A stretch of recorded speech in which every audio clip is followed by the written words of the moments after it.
the universe. The Legends of Grayskull podcast. Legends of Grayskull is a fan podcast exploring the vast worlds of He-Man and She-Ra.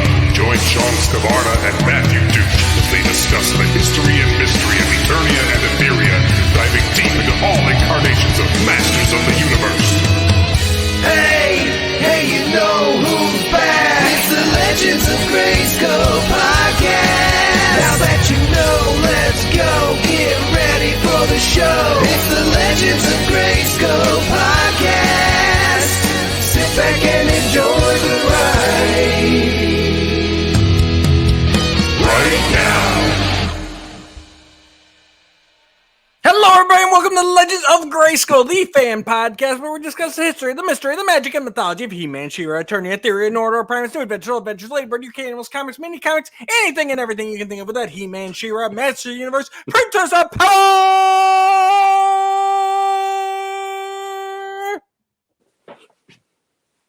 That Legends of Grayskull logo right behind us. I'm Matthew Dooch. Here once again with Shawn Scavarna. Shawn, how are we doing today? Who said that you can't go home again? You know what I mean? Who said you can't go? Oh wow. It's been a while, and that definitely, it's like there's certain things where it's like you get pumped, and I've heard that people aren't as pumped because that is missing from their lives because I'm not around apparently. So yes, it's gotten me pumped to be here again. So yeah, diving right in here. So basically, guys, we just wanted to touch base with you all. We know over the last few months there have been some changes in frequency of Legends of Grayskull and who you've been seeing or hearing behind the mics here. So we just want to take a minute because we've kind of been in flux ourselves, and we were just rolling with it as it went. Now that the dust has all kind of settled, and we've got a game plan going forward here, we want to take a minute, touch base, let you know about kind of what's going to be happening, how it's going to be happening. But I think we got to start it off with the fact that a few months ago, Shawn stepped away from the mic. And that was his decision. And, we didn't go into it too much at the time because I felt it was a personal thing for Shawn. So I'm going to turn it over to him now so he can just kind of give you guys all just kind of hit whatever he wants to about his thoughts, feelings, about what happened. So, I got to say before I get into it, I got to thank Matt and, also, we do the Off-World podcast on Friday nights. Matt being an every other Friday guy, and me sometimes being all the Fridays. But then I can't do it all. So long story short, I want to thank Matt and Curtis and Jesse for the fact that when I made that decision, they didn't for one second go, well, you're a jerk for leaving us or whatever. It was flat out like they understood and they stood by my decision to need that time. So I want to thank them first and foremost, and as well as Skellyvator too and his channel, because I was doing that as well. And I left that show as well. And they were nothing but supportive. So basically, from my point of view, it was a really difficult decision to come to, but it was me looking at where everything was in my life. And I have 2 kids and I'm married, and my free time, everybody says as the kids get older, you'll have more free time. That I don't feel has happened yet, because I feel like even more time is getting put into being with my family and being with my kids, which again, not a negative. There's no reason about that I'm like, oh my God, I got to hang out with my kids or my family. But I was realizing I was getting pulled in that direction more and more and more. And as that was going on, plus work and just mental health in general, there is in the collecting community, there is a keeping up with the Joneses feel a lot of the time, even though we don't try to do that here. There was this feeling of I was just overwhelmed by too much, and my mental health was really suffering. And I just was like, I just need to step away. I needed to have a break. And it had nothing to do with animosity. It had nothing to do with negativity within our groups of what we produce through either Legends of Grayskull, Off World, or anything else. It was literally me just going, if I don't stop and if I don't come to terms with the way the rest of my personal life is, and make adjustments to that, I'm going to literally feel like I missed out on my kids, and I'm missing out on their childhood, and trying to put in extra time to make sure I'm there for them, and doing quality time things with them, and planning experiences and things like that. And I felt like a jerk when I came to that decision. And the way I came to that decision, it was kind of I just need to stop. Boom, I'm done.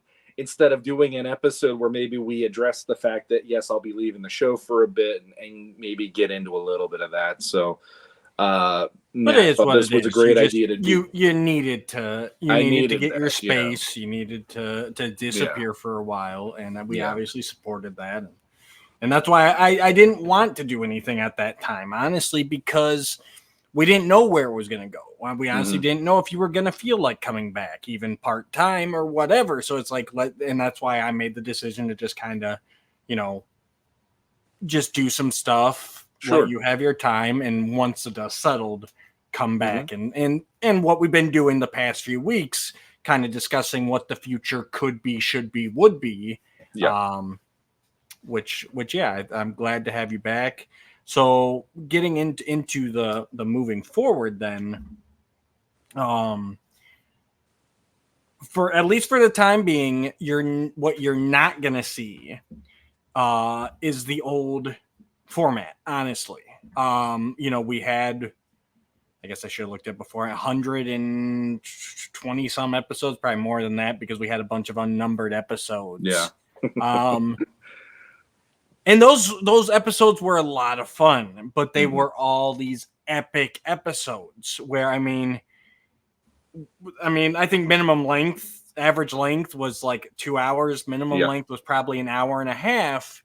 But that's what we were putting out. So each of those on our end, we're taking, I'd say probably double that, honestly, between planning and recording and everything else. Yeah. And we also looked at the fact that what you guys were seeing is, we were maybe doing 2 releases a month on average, maybe 3 1 month if we just got, something big was happening. So we also wanted to find a way to give you guys some more regular content. Instead of being the super episode where we cover everything under the sun, we do news, we do toy reviews, we do a book review, a movie review, whatever, Yeah. Instead of but only being able to deliver it once or twice a month, we wanted to rework how we're giving everything to you, which you guys have already started to see. It kind of started off, luckily, good friend, co-host on Off-World, Curtis Ackerman. He and I were talking around the time when Shawn said he needed his break. We were talking about how we love the MYP series. And we decided, well, for the time being, that while Shawn takes his sabbatical, that can be kind of our fill-in thing, which we have going strong. L.O.G on MYP. We're episode 10, Dragon's Brood, will be releasing today, shortly after I release this episode. So check that out if you guys haven't. We're covering every episode from episode 1 to episode 39. And I really like that format. It frees up some time. They're quicker to record, and what you guys have been seeing is weekly releases from us. Since that time. And so we really wanted to continue that. So the goal is Wednesday. Today, I think it's going to end up being Thursday when I release this stuff. But yeah, every Wednesday night, the idea is to release an episode for you guys. Like I said, we're still going to be going strong with the L.O.G and MYP. So basically what you're going to see going forward is shorter episodes, more focused on one topic. and we'll be releasing weekly. So instead of the old, so the numbered episodes are gone, and from now on, we're going to have these different segments. We have L.O.G on MYP, which is going strong. You've seen L.O.G News, which Skelly Vader and I did last week and released that. Look forward to L.O.G Watches, L.O.G Reads. I think you can kind of figure out what those formats are going to be.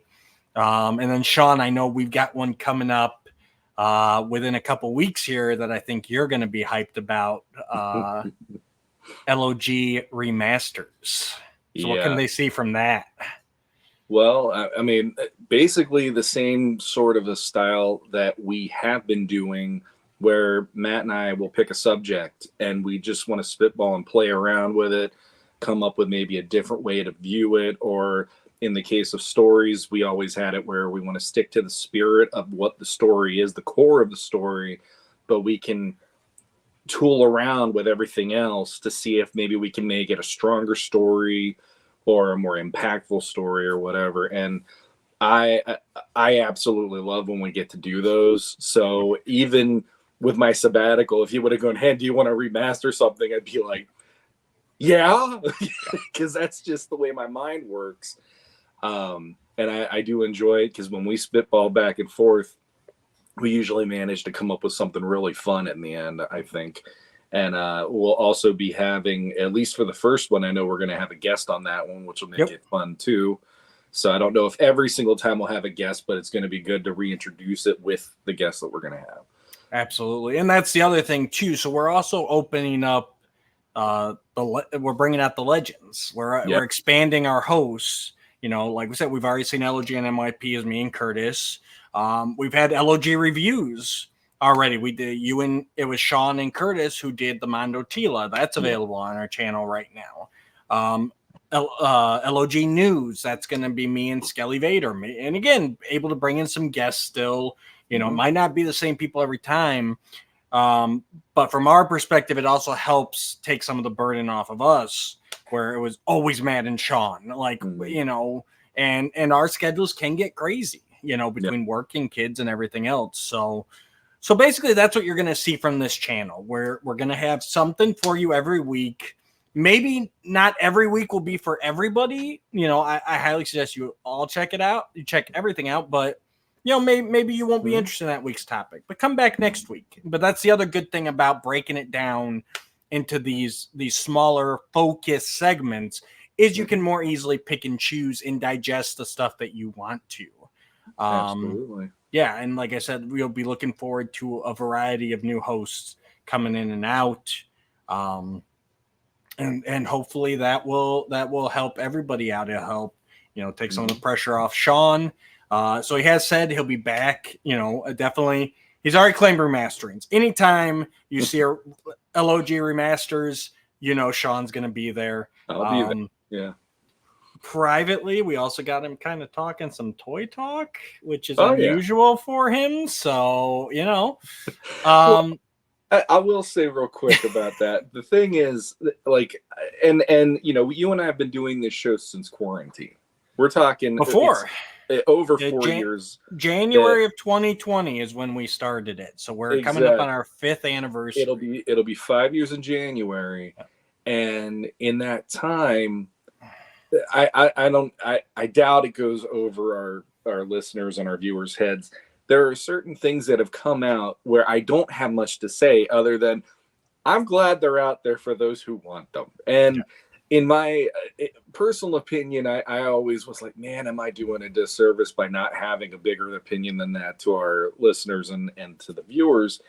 And I do think that Matt's new strategy is brilliant for that reason, because now you are going to have people coming on and having a legit opinion and a legit review to give to people versus somebody like me who doesn't have much interest in some of the things that have come out.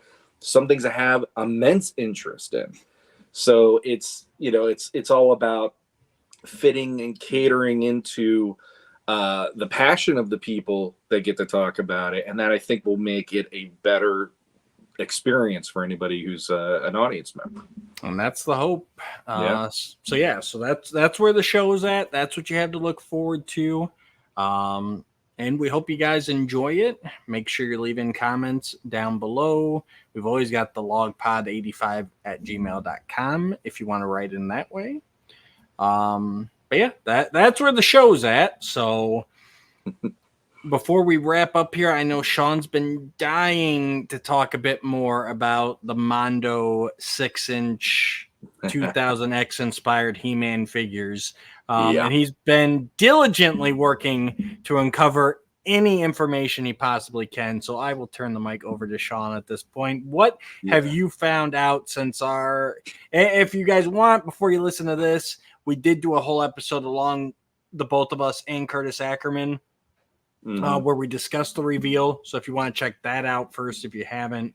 But what have we found out since then, or you have found out? So what I have found out since then is Pixel Dan over the weekend, he got back from SDCC and he did a video where he went into a little more details on some things, some of which we already knew based on the panels and stuff like that, and some of which I didn't know. So one thing in particular was we were looking at the real Ghostbusters line that Mondo's been doing, because that is now a traditional 6-inch line, which they said in one video that they're actually like 6.5 inches. Really, they're not like quite the 6-inch standard. Well, they're 6-inch scale. They're 6-inch scale, but they ended up being 6.5 inches according to the Mondo guys, at least. Which makes sense, because I think all those guys are taller guys. Like Egon, I always pictured him as well over 6 foot. So absolutely, and the big thing is that those are closer to release. Those will be releasing beginning, or actually end of 24 and beginning of 25. So those will be the first 6-inch line to retail. They're farther along in the process, so it's a good indicator of how the He-Man stuff's going to go. Yes, and so people were asking at SDCC about the price point on that, and I know Matt was hesitant in putting it out there, but they did on the video actually have it written on a card by them saying that the price point for the exclusives, which are the Peter Venkman and Sam Hain 2-pack, and then the Egon and the Boogeyman 2-pack, would be $202. And then the individual figures, when they can't come out, which I don't know when that will be the case, will be $101. Right. So we have that news, and the Mondo people have said the price point on the Masters figures are going to be cheaper than that. So you can spitball and figure, okay, what do you want that to be? Which for me, if it hit just real quick here, I did want to point out too. So number one, I was hesitant to point that out because I could not find any actual verification for the longest time. It was just people saying they heard somebody say, and I don't like that. But after your verification, I have no problem with it. And I'd like to point out, when you say single release, that's still the Ghostbuster full proton pack, proton pack accessories, and an articulated Ghost minifigure. Yeah. So, I mean, to me, it's kind of a 1.5 pack even. Yeah. So, like, Egon, I believe, comes with Slimer. Egon comes with the blue Ghost from the intro of the show. Peter comes with Slimer. Right. So, I mean, you're getting them and a buddy for the 101. Which I don't see them doing that with the He-Man line, because I mean, you could maybe throw an Orko in there, but even he's a bigger figure. But that's about like there's just not that range. Whereas with Ghostbusters, you can make up a different Ghost to go with each of them. And I also want to say the 101 price point feels very licensor agreement-y, if that's a word. I have a feeling somewhere it says that they cannot charge less than $100 for this. So we'll just do $1 more. It's like Price is Right for action figures, basically. Yeah. With that out of a price, I think that's exactly what it is, because I know I don't know if it'd be Paramount or if it'd be Hasbro but who they're licensing from, but it sounds like they're trying to do like a non-compete thing where you cannot fall in this price range. So they're like, okay, $1 more than that. That's what it feels like to me. I have not heard that anywhere. I know at least there's a Ghostbusters news on YouTube that they were the ones to actually come out and have a video where they said that in it, the Mondo guys. And then in Pixel Dan's video, the follow-up video that I'm referencing a lot, he said, at least in there, he assumed it was a Hasbro price point that they're dealing with. But that's also a Sony/Columbia Pictures brand as well. Sorry, Sony Columbia. So my apologies, Ghostbusters fans. I said Paramount. I'm not trying to correct you. I'm just, it's like Sean's judging me because I'm not big of a GB fan. I went to the Real Ghostbusters podcast now. Can you believe this guy over on Legends of Grayskull? He said we're Paramount. What a geek! Yeah. Nerd. No, but basically I think that's what the licensee thing is with that one. So the Mondo guys have said the price point will be less for the Masters figures. And then the thing that I heard after that, which made me really happy, because I've always loved 2000X since I gave it a better chance in my mid-20s. Yep. And ever since then, that's been my go-to when it comes to a lot of He-Man stuff. This line probably means the most to me out of anything coming out right now. Like, I was literally just like, I could not believe they're going back to the well of 2000X. I couldn't believe that we're getting high quality Mondo-esque figures that are going to be like 6-inch figures. And what we didn't get with 2000X, I'm hoping from Mattel, I'm hoping we get with this line. The other thing that Pixel Dan said then was the releases were going to be in waves of 2 each year. So it's going to be two waves, one, and each wave will be 3 figures. Yeah, because we didn't even know that when we recorded before. Yeah, I did not know that until I saw that video. And that actually had me almost like jump out of my bed screaming yes, because for me to go all in on this line, I'm trying not to get many things from any other thing so that I can make sure that my bank is going to this.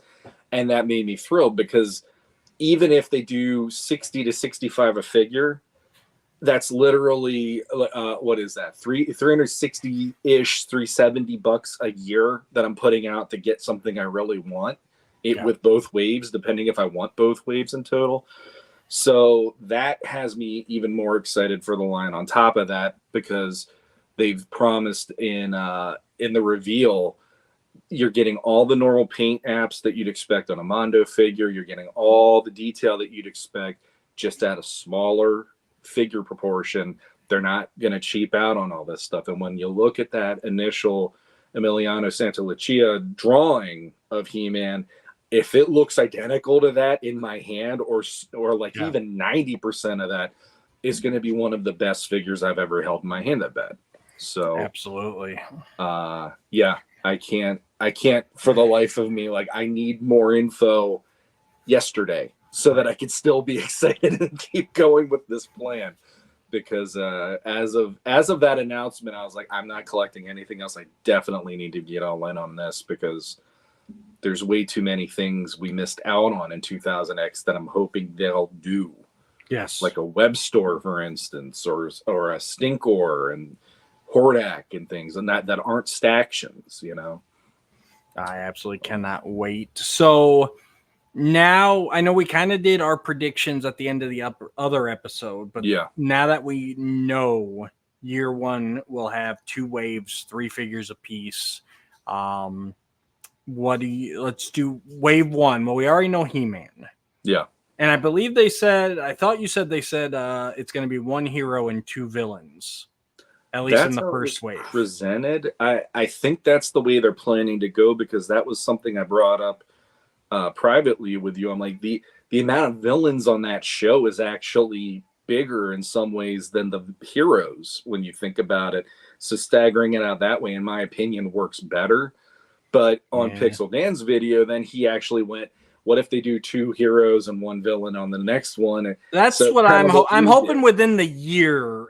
I would hope that they would flip flop every other wave. Yeah. So that way, at every other wave, you're evened up again. Yeah. So but I mean, you can still split that eventually between Horde, Snake Man, and Skeletor. But just heroes versus villains, I would like that. So let's just wave 1 here.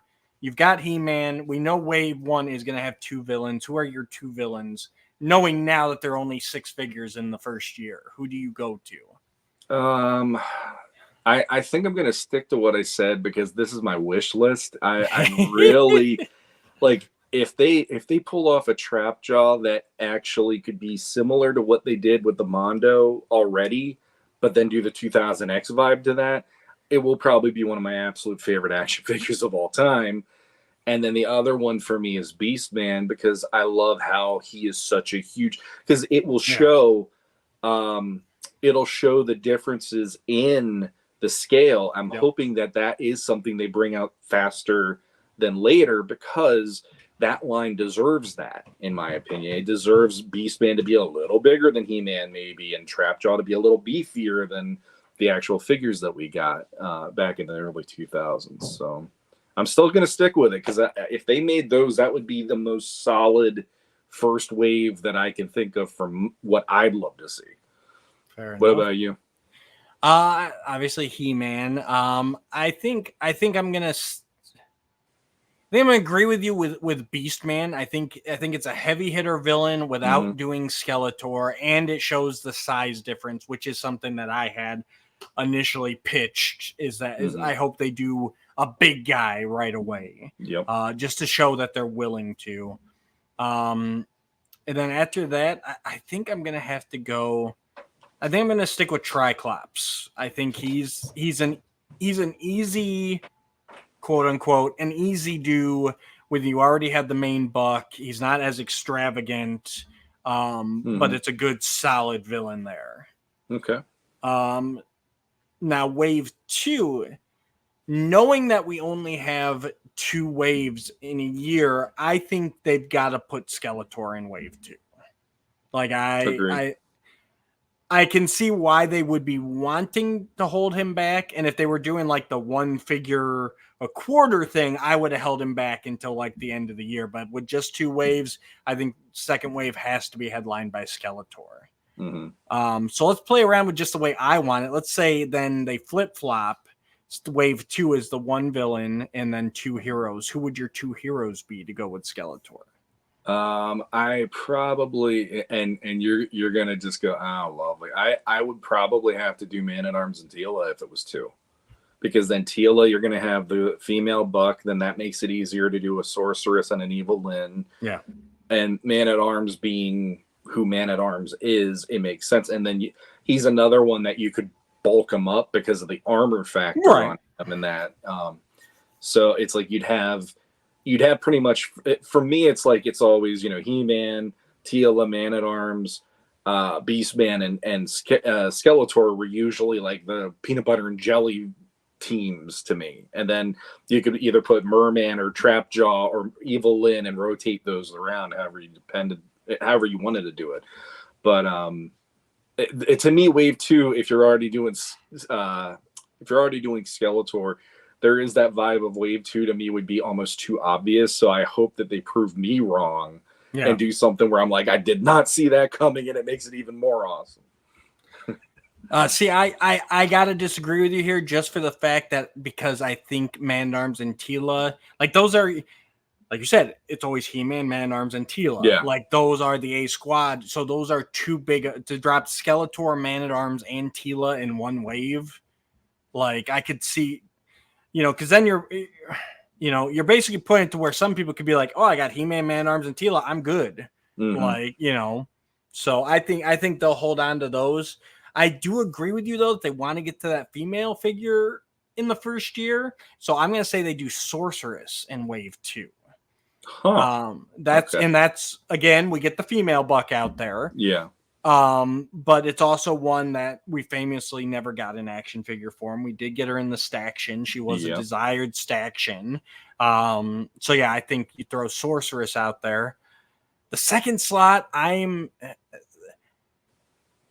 there's a part of me that wants to say Orko, because again, it's kind of pushing that envelope right away. Mm-hmm. But then I also think he is kind of a draw character, and I can't see them doing it. I can see them saving him for later. If not Orko, I would expect them to go along the lines of Mechanic or a Stratos. Like, they're a solid hero, but they're not like, A tier of the draw. Just from the fact that I'm sure Mondo wants this line to go for years to come. They've got to hold some of these guys back, Mm-hmm. Yeah, I'd agree. And I mean, looking at it now, it's like, the whole, if they do all three of those in that wave, it is probably going to shoot them in the foot, because that's too easy to throw all the major characters out within the first year in that way. But it's like, if I'd end up replacing one of them, I don't know. Like, there's a part of me that's like, I don't mind if Teela would be part of the first year, though. Yeah. I don't know. I don't know. It's like, out of the other heroes besides her and Man at Arms, it's really hard for me to go, which guy do I feel like they could go really, really crazy and do Cyclone or something, even. Yeah. Because he had more of a presence on the show than you'd expect. No, for sure. Yeah, and that's why I think they'll go and that solid. would make you happy. Absolutely. I mean, anyone will make me happy, really. Like, I'm sitting here like, there, especially in this first year, I don't think there's any that I would pass on, unless they go really oddball in the first year, but I don't see them doing that yet. There are definitely some characters I could skip. Hopefully I won't have to. Hopefully I'll be able to get all the wave every time. Who would be one where if they threw it out there, you'd go, I'm good? Well, like I said, like Chief Carnivus, like I said on the other episode, he's not huge. Decker, like there are, there are some of those side characters that would be pretty easy for me to skip. But I mean, all your basic warriors, masters, evil warriors, your horde, your snake men, I'm down for. So, and like I said, hopefully the price point will be at a point where it's like, okay, I can just get the whole wave. And I'm hoping they'll even offer a discount, make it worth my time if you buy, the wave versus individual figures. Yeah, which I know that's something we talked about. And I'm like, I wouldn't be opposed to here they all are. If you get them individually, just spitballing a price, they're $70. Yeah. But then if you get the whole set, maybe you save, and it goes to like a 65 price per figure or whatever, and then you're saving like $15 instead of, putting the whole thing out there for or even free shipping on the wave. Individuals, you pay the shipping. Just something would be nice, just to further incentivize me. With like Scaremare and Scareglow, like they have that bundle pack, and then you do get a little discount if you go that route. So the fact that they're going there with the big figures, I think that wouldn't be too outlandish to imagine. But exactly, yeah, I mean, for us having for 4 years the stuff that Mattel has done, which I know has been really exciting for a lot of fans out there. For like, they did the 2000X He-Man, they did the 2000X Skeletor, even in Origins, and when I saw those, I was just like, it's like you just can't go back home again. When I saw those, I'm like, it just doesn't have that vibe. We've talked about that on the show.